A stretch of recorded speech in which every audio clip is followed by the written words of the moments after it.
Indonesian hospital में Israel ने इन 2 बच्चों को बमबारी करके कत्ल कर दिया है गाजा में। मेरे दोस्तों यूएन ने साफ तौर से कहा कि हमारी आंखों के सामने गाजा में लोग मारे जा रहे हैं, हजारों की तादाद में बच्चे, लाखों की तादाद में आवाम मिट रही है, मर रही है, लेकिन हम कुछ नहीं कर पा रहे हैं। मेरे दोस्तों ये भीड़ आप देखिए, बेकरी के बाहर जैसे तैसे किसी बेकरी ने सामान इकट्ठा किया, अनाज इकट्ठा किया और ब्रेड बनाई। अब वो बांटने के लिए समय जब होने वाला था तो हजारों की तादाद में गाजा के भूखे लोग इकट्ठा हो गए। अब इस भीड़ को देखकर आप समझ सकते हैं कि गाजा में भुखमरी का क्या आलम है। आप जर्मनी की नीचता को देखते हुए थक गए होंगे, लेकिन वो नीचता दिखाते दिखाते नहीं थक रहा है। इस पोस्टर को देखिए, जर्मनी के अंदर फिलिस्तीनी बच्चों के लिए एक आर्ट एग्जीबिशन होने वाला था, बच्चों के लिए, फिलिस्तीनी बच्चों के लिए। दोस्तों उस आर्ट एग्जीबिशन को जर्मनी ने कैंसिल कर दिया। डर था कि कहीं इसमें भी फिलिस्तीन का, ऑब्वियसली फिलिस्तीन का नाम दिखाकर फिलिस्तीन के अंदर, गज्जा के अंदर जो कुछ हो रहा है आर्ट के जरिए दुनिया को सच न दिखा दिया जाए। वहीं इजराइल के सैनिकों ने अब पूरे गांव को ही कैदी बनाना शुरू कर दिया है। ये तस्वीर देखिए, एक साथ हजारों फिलिस्तीनियों को गाजा से किडनैप किया है, कैदी बनाया है। मेरे दोस्तों इजरायली हिस्टोरियन है, वो शख्स यहूदी है, प्रोफेसर है, हिस्टोरियन है, वो खुद कह रहे हैं कि इजराइल गाजा के अंदर नरसंहार कर रहा है। सुनिए इनको। I think it's important to remember that the Jewish state was created by Europe as a solution for a European problem, anti-Semitism. The whole idea that you deal with anti-Semitism in Europe by dispossessing the Palestinians is problematic, is immoral, and as we can see now, 76 years later, is not working too well. And I think what we should ask ourselves is not a historical question only, what was Zionism? The most important question today is, what does Zionism mean today for most Israeli Jews? What does it mean to President Biden when he says, I'm a Zionist president? Because the present version of Zionism, as everybody can see. Australia का भी नीचपना देख लीजिए।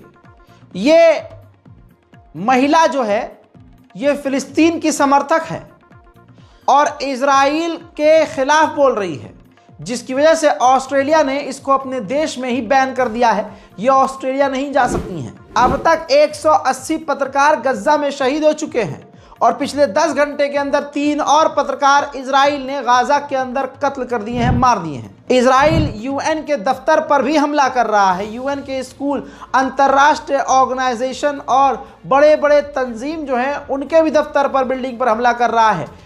UN के school पर Israel ने एक बार फिर से गाजा में बमबारी करके उस स्कूल में जो पनाह लिए हुए लोग थे उनमें से 20 लोगों को शहीद कर दिया। वहीं नेदरलैंड का भी आप कमजर्फ पना देखिए। नेदरलैंड के अंदर एक फिलिस्तीनियन सपोर्टर ग्रुप है। अब नेदरलैंड उस ग्रुप को अपने देश के आतंकी लिस्ट में डालने की तैयारी कर रहा है। उधर फ्रांस की राजधानी में पेरिस के अंदर जबरदस्त प्रदर्शन जारी है फिलिस्तीन के समर्थन में।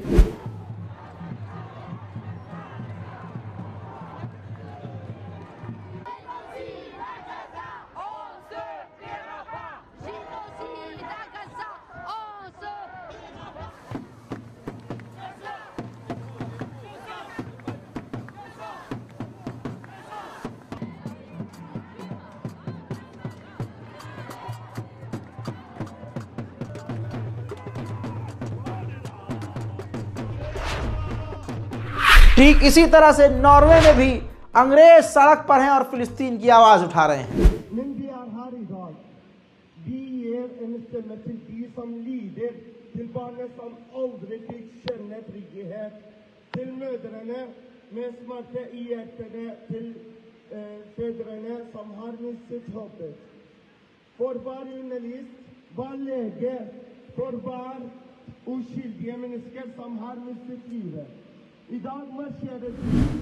मेरे दोस्तों, इजराइल के समर्थकों की हैवानियत भारत के अंधभक्तों से अलग नहीं है।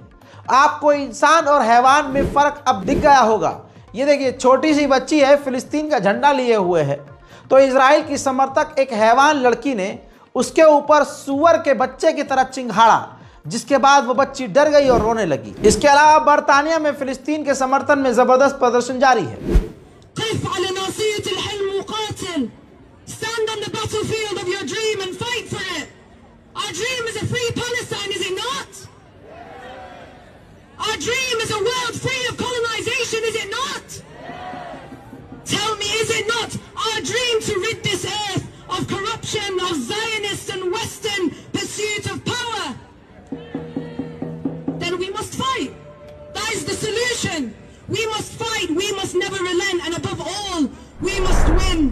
वहीं मेरे दोस्तों, अमेरिका का राष्ट्रपति भी अब जगह जगह जलील हो रहा है। बाइडेन दे रहे थे स्पीच, वहीं पर उनको इंटरप्ट किया गया, रोका गया, कहा कि आप जेनोसाइड के सपोर्टर हो, आप जेनोसाइड को चुपचाप कैसे सपोर्ट कर सकते हो और जेनोसाइड पर एक चुपके से माफी कैसे मांग सकते हो? आप ये जेनोसाइड करवाने वाले जेनोसाइडर हो। देखिए,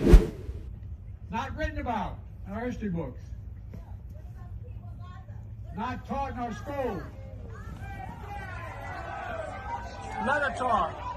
Let her talk.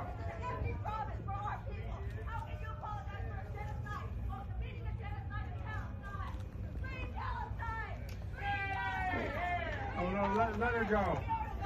There's a lot of innocent people being killed. There's a lot of innocent people being killed. मेरे दोस्तों, अमेरिका के जो राष्ट्रपति पद के लिए लड़ने वाली कामला हैरिस है, अब तो उसके चेहरे पे भी कुत्तापन नजर आ रहा है। ये तस्वीर देखिए, जिसके अंदर वो स्पीच देने के लिए खड़ी हुई और उन्होंने जैसे ही कहा कि हम इजराइल को हथियार देते रहेंगे, इजराइल को सपोर्ट करते रहेंगे, तो नीचे बैठे हुए ऑडियंस ने ही बू की आवाज निकालकर इनको डाउन थंब दिखाकर जलील किया है। देखिए अलग से video. We are fighting for America's future, and we understand the opportunity we have before us to turn the page on the fear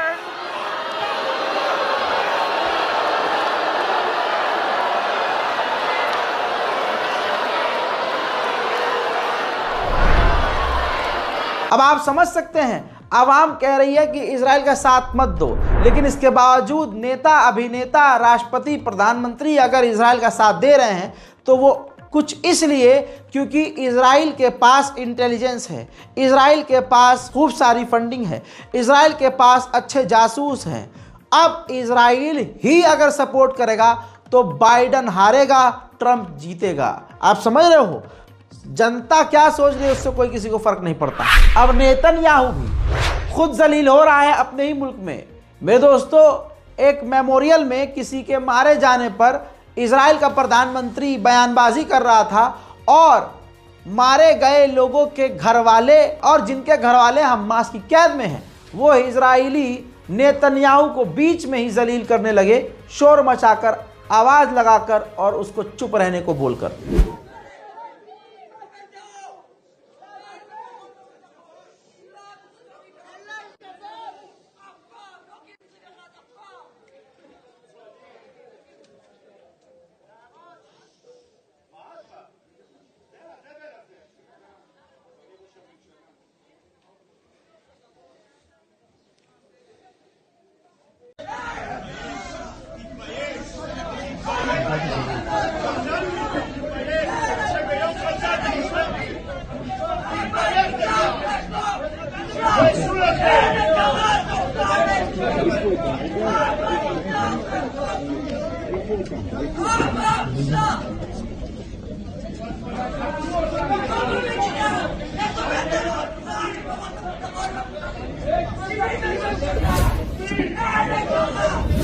Los Angeles times, America का एक बहुत बड़ा अखबार, उनकी ऑनर ने कहा है कि हमने कामला हैरिस को इसलिए सपोर्ट नहीं किया क्योंकि गज़ा के अंदर जेनोसाइड हो रहा है और ये हम देख रहे हैं और हम जेनोसाइड के खिलाफ हैं। उधर इजराइल पूरी ताकत से लेबनान पर भी हमला कर रहा है।